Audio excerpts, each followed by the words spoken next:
میں نے جو متعدد مواقع سے آیات مبارکہ آپ کو سنائی کہ ہر جگہ پر چوٹی کی چیز صبر ہے، آخری چیز جو بیان ہوتی ہے وہ صبر ہے۔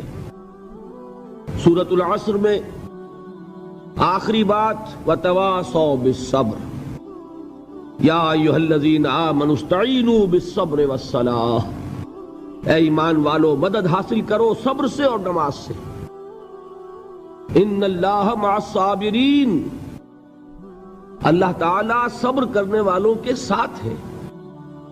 اور پھر آگے چل کر وبشر الصابرین الذین اذا اصابتهم مصیبۃ قالوا انا للہ وانا الیہ راجعون، اے نبی بشارت دیجئے، خوشخبری دیجئے ان صبر کرنے والوں کو کہ جن پر جب بھی کوئی تکلیف یا مصیبت نازل ہوتی ہے تو کہتے ہیں کہ ہم اللہ ہی کے ہیں اور اللہ ہی کی طرف ہمیں لوٹ جانا ہے۔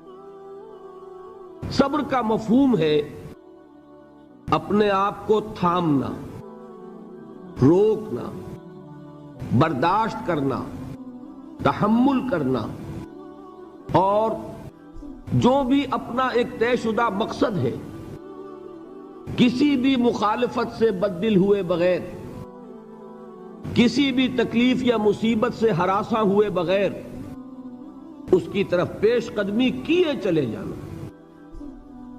بڑی سخت سردی پڑ رہی ہے، فجر کا وقت ہے، گرم پانی کا اہتمام نہیں ہے، اب اس وقت فجر کی نماز کے لیے اٹھنا، ٹھنڈا پانی اگر ہے تو وضو تو کرنا ہوگا، اس ٹھنڈے پانی سے وضو کرنا، اس وقت لحاف سے نکلنا ہی بہت مشکل، ٹھنڈے پانی سے وضو کرنا اور مصیبت۔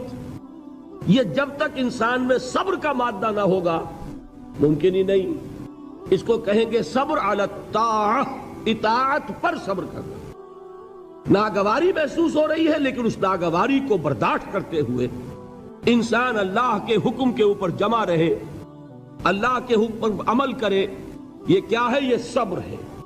اگر یہ صبر نہیں ہے تو ظاہر بات ہے کہ انسان اللہ کے اس حکم پر عمل نہیں کر سکے گا۔ صبر کا مادہ نہیں ہوگا تو آپ کام نہیں کر سکیں گے۔ اور اسی کا ایک دوسرا رخ ہے، جب آپ دعوت حق کے لیے کھڑے ہوں گے پہلا قدم کیا آتا ہے؟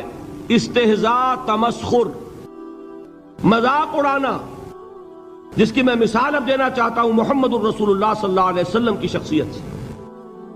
دیکھیے ہم کیا اور ہماری بساط کیا، ہم کیا مبلغ ہوں گے، کیا داعی ہوں گے، ہمارے اپنے دامن پر داغ ہوتے ہیں، لیکن یہ کہ محمد الرسول اللہ کے دامن پر کوئی داغ تھا؟ ان کو تو سارے مکے والے الصادق الامین کہتے تھے، نہایت محبوب شخصیت تھے، ان کے لیے تو جا صادق جا الامین یہ الفاظ سننے میں آتے تھے، آنکھوں کا تارا۔ لیکن جب آپ نے دعوت اب شروع کی، اب قرآن مجید میں دیکھیے کسی نے کہا مجنون ہو گئے، دماغ خراب ہو گیا، پاگل ہو گئے، اجی شاعر ہیں، کچھ شعر جوڑ لیتے ہیں ہم پر دھوس جماتے ہیں۔ کسی نے کہا ساحر ہیں، کچھ جادو سیکھ لیا ہے، یہاں تک کہ ایسے بدبخت بھی پیدا ہوئے، قرآن میں ہے ساحر کذاب، سحر کرنے والا جادوگر نہایت جھوٹا۔ یہ الفاظ کہے جا رہے ہیں کس کی شان میں؟ محمد الرسول اللہ صلی اللہ علیہ وسلم۔ قرآن میں نقل کیا گیا یا ایھا الذی نزل علیہ الذکر انک لمجنون۔ کبھی آپ نے اس کا ترجمہ سوچا؟ ہے وہ شخص، دیکھیے تصور کیجئے حضور جا رہے ہیں، تشریف لے جا رہے ہیں، کسی دعوت میں ہے، تبلیغ میں، یا ویسے ہی تشریف لے جا رہے ہیں، اور کوئی ایک جمگھٹا ہے لوگوں کا، ادھر سے فقرہ آتا ہے، تیر کی طرح لگتا ہے دل میں جا کر محمد کے صلی اللہ علیہ وسلم۔ اے وہ شخص جس کا یہ خیال ہے کہ اس پر کوئی ذکر نازل ہو رہا ہے، ہمارے خیال میں تو تمہارا دماغ خراب ہو گیا ہے۔ یا ایھا الذی نزل علیہ الذکر انک لمجنون، کہا کہ نہیں کہا؟ اور یہ نہ سمجھیے کہ حضور صلی اللہ علیہ وسلم کے قلب مبارک کو تکلیف نہیں ہوتی تھی۔ میں قرآن سے ثابت کروں گا، میں کہیں کوئی کہانیاں بیان نہیں کرنا چاہتا۔ قرآن نے کہا ہے وَلَقَدْ نَعْلَمُ انک یضیق صدرک بما یقولون، اے نبی ہمیں خوب معلوم ہے صلی اللہ علیہ وسلم کہ جو کچھ یہ لوگ کہہ رہے ہیں اس سے آپ کا سینہ بھنجتا ہے، یہ جو گھٹن ہوتی ہے، صدمہ ہوتا ہے۔ انک یضیق صدرک بما یقولون، ہمیں خوب معلوم ہے کہ جو کچھ یہ باتیں آپ کو سننی پڑ رہی ہیں، یہ کڑوی کسیلی باتیں، یہ جو فقرے چست ہو رہے ہیں، استہزاء ہو رہا ہے، تمسخر ہو رہا ہے۔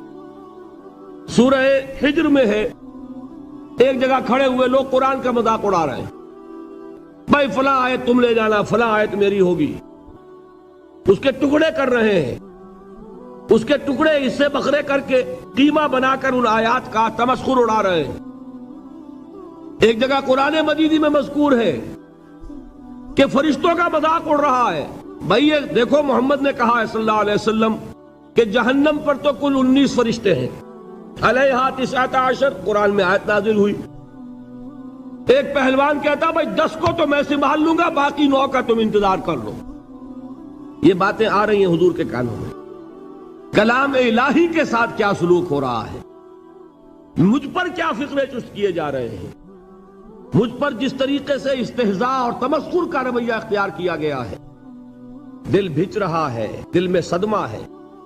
دیکھیے سورہ نون ہے، اور میرے نزدیک یہ دوسری وحی ہے جو حضور پر نازل ہوئی ہے، اس کی ابتدائی آیات، نون والقلم وما یسطرون ما انت بنعمت ربک بمجنون وَإِنَّ لَكَ لَأَجْرًا غَيْرَ مَمْنُونٍ وَإِنَّكَ لَعَلَىٰ خُلُقٍ عَظِيمٍ فَسَتُبْصِرُ وَيُبْصِرُونَ بِأَيِّكُمُ الْمَفْتُونُ إِنَّ رَبَّكَ هُوَ يَعْلَمُ بِمَنْ ضَلَّ عَنْ سَبِيلِهِ وَهُوَ أَعْلَمُ بِالْمُهْتَدِينَ۔ نون، قسم ہے قلم کی اور جو کچھ یہ لکھتے ہیں۔ اے نبی آپ اپنے رب کی نعمت سے مجنون نہیں ہیں۔ یہ کیوں کہا جا رہا ہے؟ حضور کو جو صدمہ پہنچا ہے وہی نازل ہوئی ہے دل جوئی کے لیے، تسلی کے لیے۔ آپ کیوں برا منا رہے ہیں؟ اے نبی آپ کیوں صدمہ اور رنج اور اندوہ محسوس کر رہے ہیں؟ ان بدبختوں کے کہنے سے کوئی آپ مجنون ہو جائیں گے؟ مانتا بے نعمت ربک بمجنون وَإِنَّ لَكَ لَأَجْرًا غَيْرَ مَمْنُونٍ۔ آپ کو جو یہ صبر کرنا پڑ رہا ہے، آپ کو جو یہ جھیلنا پڑ رہا ہے، اس کی وجہ سے آپ کو وہ اجر ملے گا جس کا سلسلہ کبھی منقطع نہیں ہوگا۔ وَإِنَّكَ لَعَلَىٰ خُلُقٍ عَظِيمٍ، اور اے نبی آپ تو خلق عظیم کے حامل ہیں۔ آپ کا اخلاق، آپ کا کردار، آپ کی سیرت، آپ کی شخصیت میں طہارت، نفاست، پاکیزگی، آج تک دنیا نے کوئی پاگل، کوئی مجنون ایسا بھی دیکھا؟ یہ ساری باتیں اللہ تعالیٰ حضور کی دلجوئی کے لیے فرما رہے ہیں۔ اس سے آپ اندازہ کیجئے کہ کتنا صدمہ ہوتا ہوگا۔ یہی ہے، اس ساری چیز کو جمع کیجئے تو یہ چیز کیا ہے؟ وَاصْبِرْ عَلَىٰ مَا يَقُولُونَ وَاهْجُرْهُمْ هَجْرًا جَمِيلًا۔ صبر کرو اے نبی، صبر کرو اے محمد صلی اللہ علیہ وسلم، جھیلو اور برداشت کرو اس پر جو یہ کہہ رہے ہیں۔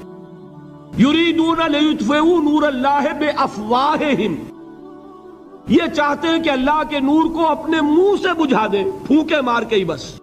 نور خدا ہے کفر کی حرکت پہ خندہ زن، پھونکوں سے یہ چراغ بجھایا نہ جائے گا۔ یریدون لیطفئوا نور اللہ بافواہہم واللہ متم نورہ ولو کرہ الکافرون، یہ چاہتے ہیں کہ اپنے منہ کی پھونکوں سے اللہ کے نور کو بجھا دیں، حالانکہ اللہ تعالیٰ تو اپنے نور کا اتمام فرما کر رہے گا، خواہ ان کافروں کو کتنا ہی ناگوار ہو۔ اس کی ترجمانی ہے نور خدا ہے کفر کی حرکت پہ خندہ زن، پھونکوں سے یہ چراغ بجھایا نہ جائے گا۔ یہی وجہ ہے، دیکھیے مکی صورتوں میں خود نبی اکرم صلی اللہ علیہ وسلم کو اتنے مختلف پیرایوں میں صبر کا حکم دیا گیا۔ کچھ مثالیں میں دے چکا ہوں، وَلِرَبِّكَ فَاصْبِرْ، اسی طریقے سے وَاصْبِرْ كَمَا صَبَرَ أُولُو الْعَزْمِ مِنَ الرُّسُلِ، اے نبی صبر کیجئے جیسے کہ صبر کیا ہمارے اولو العزم رسولوں نے۔ وَاصْبِرْ وَمَا صَبْرُكَ إِلَّا بِاللَّهِ، اے نبی صبر کیجئے اور آپ کا صبر تو اللہ ہی کے سہارے ہے۔ وَاصْبِرْ لِحُکْمِ رَبِّكَ، یہ سورہ نون جس کی ابتدائی آیات میں نے آپ کو سنائی، نون والقلم وما یسطرون ما انت بنعمت ربک بمجنون، اس کا اختتام کیا ہوتا ہے؟ وَاصْبِرْ لِحُکْمِ رَبِّكَ وَلَا تَكُنْ كَصَاحِبِ الْحُوتِ اِذْ نَادَىٰ وَهُوَ مَكْظُومٌ، اے نبی صبر کیجئے اپنے رب کے فیصلے کا، انتظار کیجئے اور اس مچھلی والے کے مانند نہ ہو جائیے۔ مچھلی والا کون؟ حضرت یونس علیہ السلام۔ مچھلی والے نے اپنے دینی حمیت اور غیرت جو تھی اس کی وجہ سے اللہ کے حکم کا انتظار نہیں کیا، اپنی قوم کو چھوڑ کر چل دیے۔ نبی کا، رسول کا یہ معاملہ ہوتا ہے، جیسے کہ آپ کو معلوم ہے کوئی افسر ہے کسی حکومت کا، وہ اپنی پلیس آف ڈیوٹی کو نہیں چھوڑ سکتا، he must stick to his place of duty. بڑے افسرز کے لیے تو یہ بہت بہت اہم بات ہے۔ تو اے رسول، جہاں آپ کو ہم نے تعینات کیا ہے آپ وہاں سے ہل نہیں سکتے کہ ذرا مخالفت ہوئی، لوگوں نے فقرے چست کیے اور آپ کہیں اور چل دیے، دفع ہوئیے، یہ بات نہیں سننا چاہتے میں کسی اور کو سناؤں گا، ہو سکتا ہے نا؟ ہم تو کرتے ہیں نا یہ، اس لیے کہ ہمیں تو اللہ نے کہیں تعینات تو نہیں کیا نا۔ اگر ایک جگہ کے لوگ بات نہیں سنتے، چلو بھائی ہم کہیں اور جائیں گے، وہاں بات سنائیں گے۔ لیکن رسول کا معاملہ ہوتا ہے جو اس کی پلیس آف اپوائنٹمنٹ ہے، he can not leave his place without the express permission of اللہ سبحانہ و تعالی۔ آپ نے یہ سنا ہوگا، سیرت کی تقاریر میں پڑھا ہوگا کہ مدینے کی طرف ہجرت کی اجازت حضور نے تمام صحابہ کو دے دی، خود منتظر رہے جب تک کہ اللہ کی طرف سے اجازت نہیں آ گئی۔ حضرت ابوبکر پوچھتے رہتے تھے حضور اجازت آ گئی کہ نہیں؟ نہیں ابھی نہیں آئی۔ حضور اذن آ گیا؟ نہیں آیا، ابھی نہیں آیا۔ حبشہ کی طرف سب کو بھیج دیا، اجازت دے دی جو جانا چاہے چلا جائے۔ حضور کی صاحبزادی جو حضرت عثمان کے نکاح میں تھی وہ بھی ہجرت کر رہی ہیں، لیکن حضور تو نہیں گئے۔ رسول نہیں چھوڑ سکتا اپنی جگہ کو، یہاں تک کہ تمام تقریباً صحابہ چلے گئے، حضور رہ گئے، حضرت ابوبکر رہ گئے، حضرت علی رہ گئے، اور حضرت ابوبکر پوچھ رہے ہیں بار بار اجازت آئی یا نہیں؟ نہیں ابھی نہیں آئی۔ حضرت عائشہ نے واقعہ بیان کیا کہ ایک روز اچانک دوپہر کے وقت ہم نے دیکھا کہ حضور نے اپنے پورے جسم کو ڈھانپا ہوا ہے، چہرے کو بھی کپڑے میں ڈھانکا ہوا ہے اور تشریف لا رہے ہیں۔ یہ اس میں تعجب کی بات یہ کہ عرب میں آج بھی آپ کو معلوم ہے کہ یہ چیز جو ہے ان کی روایات کے خلاف ہے کہ دوپہر کے وقت کوئی کسی سے ملنے جائے۔ یہ وقت جو ہے قیلولے کا ہے، آرام کا ہے۔ تو این ٹھیک دوپہر کے وقت تشریف لائے حضور، آپ نے آ کے حضرت ابوبکر سے فرمایا کہ اجازت آ گئی ہے۔ حضرت ابوبکر نے بہت خوش ہو کر ایک بات کہی، حضور میں نے 2 اونٹنیاں تیار کی ہوئی ہیں۔ یعنی اب آپ وہ تو سوچتے تھے نا شاباش ملے گی کہ میں نے تیاری کی ہوئی ہے، میں نے 2 اونٹنیوں کو خوب کھلا پلا کے فربا کیا ہوا ہے، بڑی توانا ہے تاکہ ہم تیزی کے ساتھ سفر کر سکیں۔ حضور نے توقف کیا، فرمایا ہاں ٹھیک ہے، 1 اونٹنی میں استعمال کروں گا لیکن میں اس کی قیمت ادا کروں گا۔ حضرت ابوبکر کی آنکھوں میں آنسو آ گئے، روتے ہوئے کہا حضور مجھ سے یہ مغایرت، کیا یہ جان اور مال کسی اور کے لیے ہے؟ آپ مجھ سے بھی کہہ رہے ہیں میری اونٹنی جو ہے وہ بھی بلا معاوضہ آپ قبول نہیں فرما رہے۔ یہ ہے محمد الرسول اللہ کی غیرت اور حمیت کا معاملہ۔ اب دیکھیے ایک بات عجیب ہے، یہ ربط اپنے ذہن میں رکھیے، اللہ تو صبر کی تلقین کر رہا ہے اپنے رسول کو، اور رسول یہی تلقین کر رہے ہیں اپنے صحابہ کو، صبر کرو، جھیلو، برداشت کرو، ہاتھ مت اٹھانا، کوئی جوابی کارروائی نہیں ہوگی، بلکہ اپنے اوپر جھیلو جو کچھ جھیلنا ہے، ڈٹے رہو، پیچھے مت ہٹنا، یہ صبر ہے، لیکن ہاتھ اٹھانے کی اجازت نہیں۔ چنانچہ اب ذرا چشم تصور سے دیکھیے، ابو جہل اس نے جو بدترین روش اختیار کی، وہ ایک خاندان تھا حضرت یاسر، ان کی اہلیہ حضرت سمیہ اور ان کے فرزند حضرت عمار رضی اللہ تعالی عنہم۔ یہ غلام نہیں تھے، حضرت سمیہ تو کنیز تھیں لیکن یاسر غلام نہیں تھے۔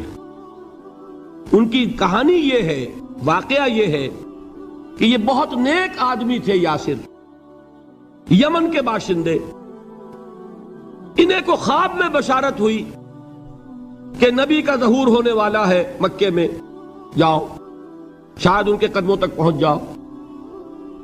یہ یمن سے ترک وطن کر کے مکے آ گئے۔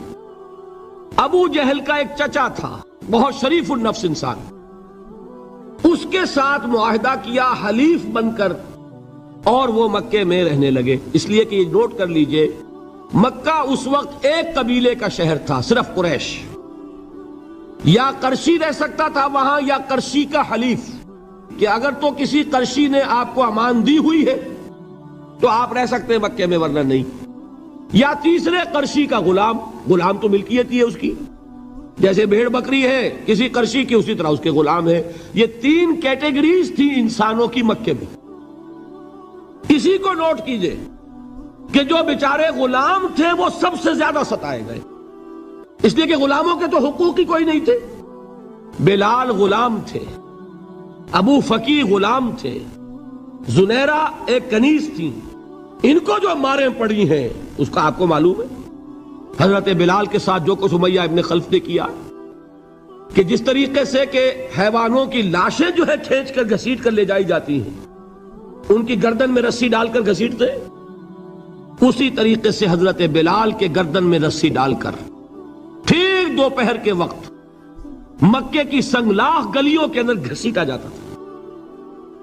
نیچے زمین جل رہی ہے توے کی طرح، اور ویسا بھی ہوتا تھا کہ چت لٹا دیا، اوپر سے وہ آگ مکے کا، کہ سورج جو ہے ذرا نوٹ کیجئے، آگ برسا رہا، نیچے زمین توے کی طرح جل رہی ہے، اور ایک بھاری سل بھی لا کر جو ہے سر پر رکھ دی، چھاتی پر رکھ دی گئی ہے کہ آواز نہیں نکل رہی، جھاگ نکل رہے ہیں منہ سے، لیکن اس حال میں بھی احد احد احد، ایک ایک اللہ، قل هو اللہ احد، الفاظ نکل رہے ہیں۔ یہ ہے وہ صبر، صبر علی الابتلاء، صبر علی الایذاء۔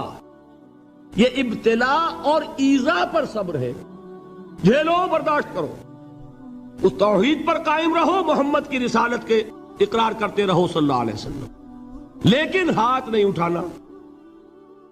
اب میں آپ کو بتا رہا تھا یہ تو غلام تھے، یہ جو تھے یاسر، یہ حلیف تھے، غلام تو نہیں تھے نا۔ البتہ وہ ابو جہل کے چچا کی کنیز تھی یہ سمیہ، انہوں نے اجازت لے کر ان سے نکاح کر لیا، یہ تو کنیز رہیں گی۔ بیٹا جو ہوا وہ بھی ایک طرح سے، جب کنیز زیادہ ہے تو غلام ہو گیا، عمار ابن یاسر۔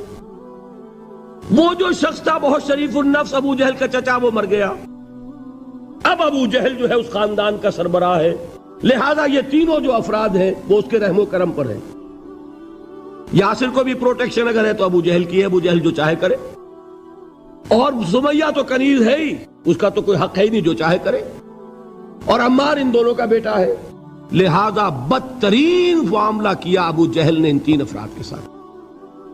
حضرت سمیہ کے ساتھ جو کچھ کیا گیا ہے آپ اس کا تصور نہیں کر سکتے۔ بالآخر جو شہید کیا ہے حضرت سمیہ کو، ایذائیں دے دے کے، سسکا سسکا کے، ان کے جسم کے نازک حصوں کو جلا کے، داغ دے کر، کہتا کیا تھا، ایک دفعہ کہہ دو کہ میرا جو یہ بت ہے یہ بھی الہ ہے، مان لو میں چھوڑ دوں گا۔ تنگ آ گیا، کسی طریقے سے ایک دفعہ کہہ دو پھر میں چھوڑ دوں گا۔ لیکن یہ میاں بیوی حضرت یاسر اور حضرت سمیہ رضی اللہ تعالی عنہما، یہ ہے ثبات، یہ ہے صبر، یہ ہے استقلال، ایک مرتبہ بھی کہنے کے لیے تیار نہیں ہوئے، جو چاہو کر لو، اب ہم تو اس سے پیچھے نہیں ہٹیں گے۔ تنگ آ کر اس نے حضرت سمیہ کی تو شرمگاہ میں برچھا مارا ہے اور شہید کیا۔ حضرت یاسر کے بارے میں ایک روایت یہ ہے، ستا ستا کے، تنگ کر کر کے، آخر کار جو ختم کیا، انہیں شہید کیا کس طرح، 4 سانڈ اونٹ جوان، ان سے رسے باندھے، ایک رسے سے ایک بازو باندھا، دوسرے سے دوسرا بازو باندھا، تیسرے سے ایک ٹانگ باندھی، چوتھے سے دوسری ٹانگ باندھی، اور چاروں کو دوڑایا ہے کہ جسم کے پرخچے اڑ گئے۔ اس وقت سامنے سے حضور گزرتے تھے جبکہ آل یاسر کے ساتھ یہ معاملہ ہو رہا ہے، کیا فرماتے تھے، اسبروا یا آل یاسر فإن موعدکم الجنہ، اے یاسر کے گھر والوں صبر کرو، جھیلو، اس لیے کہ تمہارے وعدے کی جگہ جنت ہے۔ اللہ تعالیٰ ادھر آنکھ بند ہوگی ادھر جنت میں تمہارا داخلہ ہو جائے گا۔ یہ ہے تواصوا بالصبر والعصر ان الانسان لفی خسر۔ یہ تواصوا بالصبر پر کون عمل کر رہا ہے؟ محمد الرسول اللہ صلی اللہ علیہ وسلم۔ دے تو بھی محمد کی صداقت کی گواہی۔ یہ صداقت کی گواہی دیتے ہوئے انہوں نے اپنی جانیں دے دی۔ 4 سے لے کر 12 تک 8 برس، اس کو کہتے ہیں پرسیکیوشن، فزیکل پرسیکیوشن، تشدد، مار پیٹ، جلانا، دہتے ہوئے انگاروں پر لٹانا، فاقے رکھنا، بھوکے رکھنا، ان کو ڈال دی گئی زنجیریں، گھروں میں بند کر دیا گیا نوجوانوں کو۔ حضرت عثمان کو چچا نے ان کے ایک چٹائی کے اندر لپیٹا اور دھونی دے دی، دم گھٹ رہا ہے، جان نکل رہی ہے۔ حضرت مصعب بن عمیر رضی اللہ تعالی عنہ، وہ نوجوان 200 درہم کا جوڑا ان کا سل کر آتا تھا شام سے تیار ہو کر، لباس معطر ہوتا تھا، جدھر سے نکل گیا پوری گلی جو ہے وہ معطر ہو گئی، انگلیاں اٹھ رہی ہیں، وہ جا رہا ہے مصعب، یہ خوشبو اس کی ہے۔ اس مصعب کے ساتھ کیا سلوک کیا؟ باپ تو مر چکا تھا، ماں نے پالا تھا، دولت بہت چھوڑ کر گیا تھا باپ، لہذا ماں نے بڑے ناز و نام میں پالا، بڑے لاڈ پیار میں، 200 درہم کا جوڑا تیار ہو رہا ہے۔ لیکن یہ کہ آپ کو معلوم ہے عرب کے اس معاشرے میں عورت کی کوئی حیثیت نہیں تھی، ماں کا اختیار نہیں تھا، چچا تھا آپ سربراہ خاندان کا۔ چچا نے کہا مصعب اگر تم نے اپنے باپ کا دین چھوڑ دیا ہے تو باپ کی دولت پر بھی تمہارا کوئی حق نہیں ہے، نکل جاؤ گھر سے۔ اس نے یہ سوچا تھا کہ مصعب کے ہوش ٹھکانے آ جائیں گے، دن میں تارے نظر آ جائیں گے، ناز و نام میں پلا ہوا گھر سے نکل کے جائے گا کہاں، یہ سارا نشہ جو ہے توحید کا یہ ہرن ہو جائے گا۔ حضرت مصعب کا جواب بالکل برعکس تھا، اچھا ٹھیک ہے چچا جان، میں گھر چھوڑتا ہوں۔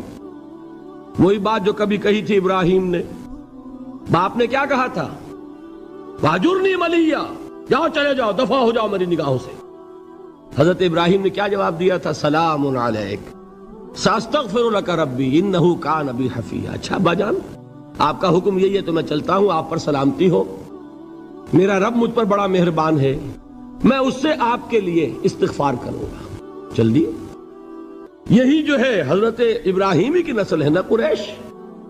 آج ابراہیم کے ایک بیٹے کے ساتھ وہی معاملہ ہو رہا ہے، مصعب کے ساتھ، اور مصعب چلنے کے لیے تیار ہو گئے۔ چچا نے سوچا میں سمجھتا تھا کہ ہوش ٹھکانے آ جائیں گے، یہ تو تیار ہو گیا نکلنے کے لیے۔ غصے میں آ کے اگلی بات کہی، یہ کپڑے جو پہنے ہوئے تم نے یہ بھی اسی مشرک باپ کی کمائی کے ہیں، اتارو ان کو۔ وہیں کپڑے اتارے، مادر زاد برہنہ گھر سے نکالے گئے۔ ماں کے پاس پہنچے، ماں نے آنکھوں پر ہاتھ رکھے، مصعب کیا ہوا؟ ماں سے کہتے ہیں کہ ماں میں موحد ہو گیا، اور وہاں سے گئے، پھر حضور کی خدمت میں کپڑے کہیں سے مانگے ہوں گے۔ یہ مصعب ہیں 200 درہم کا جوڑا پہننے والے۔ جب حضور پر مدینے کے 12 افراد ایمان لائے تھے، بیعت عقبہ اولیٰ ہوئی، انہوں نے کہا کہ حضور ہمیں کوئی شخص اپنا ایسا شاگرد دیجئے جو ہمیں قرآن پڑھا سکے۔ حضور نے حکم دیا مصعب جاؤ، اب مدینے جاؤ، یثرب جاؤ، یثرب والوں کو قرآن پڑھاؤ، انہیں تبلیغ کرو۔ مصعب گئے ہیں وہاں، 1 سال کی کمائی 75 افراد لا کر حضور کے جھولی میں اگلے سال ڈال دیے کہ حضور یہ میری 1 سال کی کمائی ہے، 72 مرد 3 عورتیں۔